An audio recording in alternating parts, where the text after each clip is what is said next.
Olá pessoal, boa noite, aqui professor Frank, sou professor de Geografia. Na aula de hoje nós vamos falar sobre população mundial. Bem, uma das questões que vamos analisar agora foi a grande explosão demográfica que aconteceu no século XX. Quais que foram os fatores que levaram a nossa população a aumentar de tamanho em uma proporção tão gigante? E que fatores estão levando a essa mesma população que passou por um grande crescimento começar a retroceder, né? Bem, então nós analisamos aqui que precisamos começar pelo chamado crescimento vegetativo. O que é o crescimento vegetativo? É a diferença entre os que nascem e os que morrem. Quando mais pessoas nascem do que as que morrem, dizemos que o crescimento vegetativo é positivo.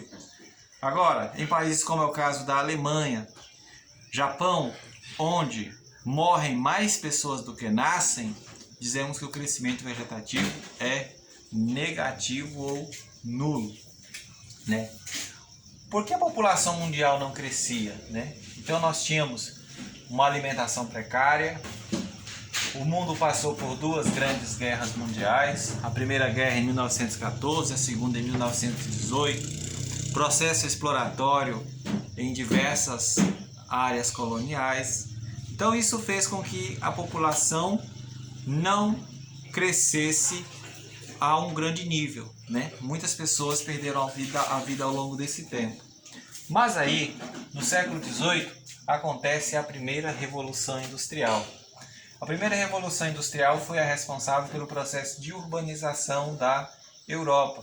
Com esse processo de urbanização da Europa, viu-se nascer, né, os avanços da medicina, que logo se espalharam por diversas partes do mundo e se tornaram uma tendência das pessoas que moram nas cidades. Então, as pessoas que moram nas cidades, eles vão ter mais facilidades de acesso a cuidados médicos.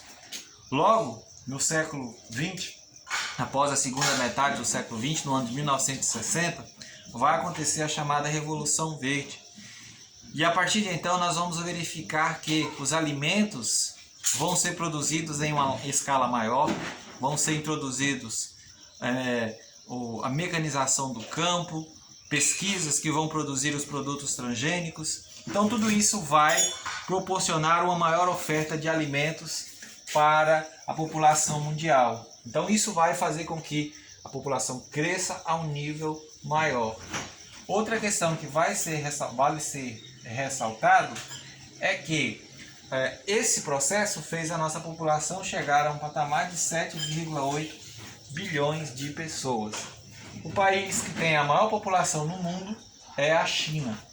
São 1,4 bilhões de pessoas, é 1 bilhão 400 milhões de pessoas. Mas acredita-se que em 2030 a Índia se tornará o país mais populoso do mundo. Isso se deve aos processos que a Índia é um país onde as mulheres ainda têm uma elevada taxa de natalidade, enquanto que a China, no ano de 1973, adotou a política do filho único. Então era um processo de pensamento econômico, de que um único filho seria suficiente para alimentar a grande população chinesa. Então vale ressaltar que nas décadas de 60 e 70, muitas pessoas morreram na China, né? Inclusive fala-se que na China, na década de 70, todo mundo tinha um parente que tinha morrido de fome na China. Então isso fez o governo adotar medidas de controle de natalidade. No ano de 2003, o governo chinês permitiu que, caso nascesse uma filha mulher, os casais poderiam ter, né, 2 filhos. Então os casais poderiam ter 2 filhos.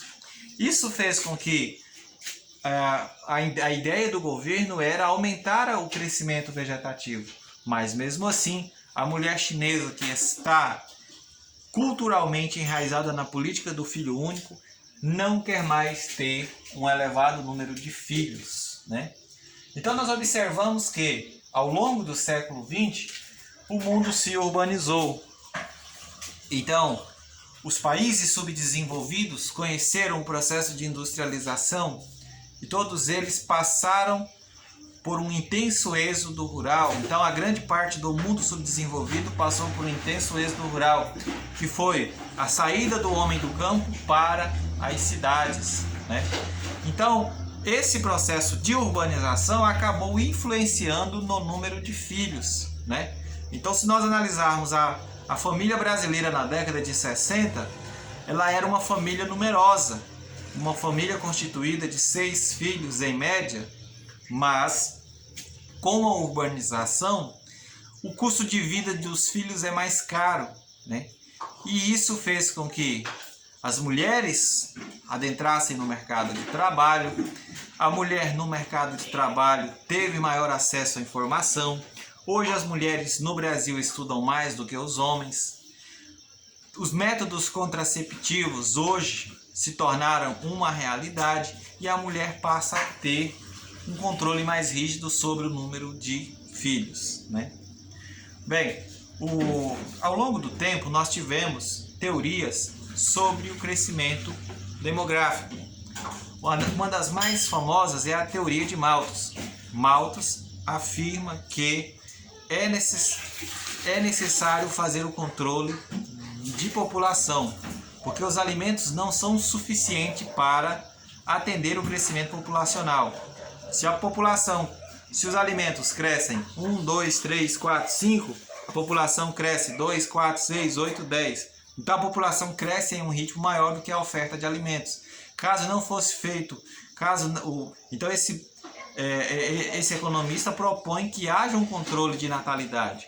Essa teoria vai ficar chamada como teoria de Malthus, que para Malthus é necessário que os casais passem por chamada abstinência sexual, optem por não ter filhos, né? Mas, em sequência, no pós-Segunda Guerra Mundial, surge a teoria neomalthusiana. A teoria neomalthusiana foi desenvolvida por países subdesenvolvidos. E aí eles falam que, os países subdesenvolvidos falam que a pobreza é uma consequência, o número de filhos é uma consequência da pobreza, né? Então, para os neomalthusianos, a razão da pobreza é o elevado número de filhos, né? E que é necessário haver um controle rígido de natalidade por meio da adoção de métodos contraceptivos, né? Aí, na década de 70, vão surgir os reformistas ou marxistas. Eles vão defender que não é o número de filhos que leva à pobreza, mas é a pobreza que leva ao elevado número de filhos. Caso essas populações tivessem uma maior informação, um melhor padrão de vida, essas famílias teriam menor quantidade de filhos e, consequente, teriam melhores condições de sobrevivência, né? Então, essas 3 teorias são chamadas teorias demográficas. Elas vêm refletir o elevado crescimento populacional e falar, olha, temos que reduzir o nível de crescimento, pois a oferta de alimentos não é suficiente para atender essas demandas. Bem, hoje na atualidade, no mundo globalizado, quase que todo mundo, as taxas de crescimento estão em queda. O número de filhos das mulheres estão em queda, né? Então, o chamado número de reposição ideal seria: toda mulher deveria ter 2 filhos. Esse seria o número ideal. Mas o que ocorre é que o mundo inteiro passa por um processo intenso de queda demográfica, né? O único continente que ainda tem uma população em crescimento os únicos países são os países da África. Apesar de a África ser um continente onde a taxa de natalidade é elevada, os padrões de vida não permitem que as pessoas vivam muito. Na África é comum você encontrar países como é o caso da Etiópia, que a expectativa de vida é na casa de 30 anos.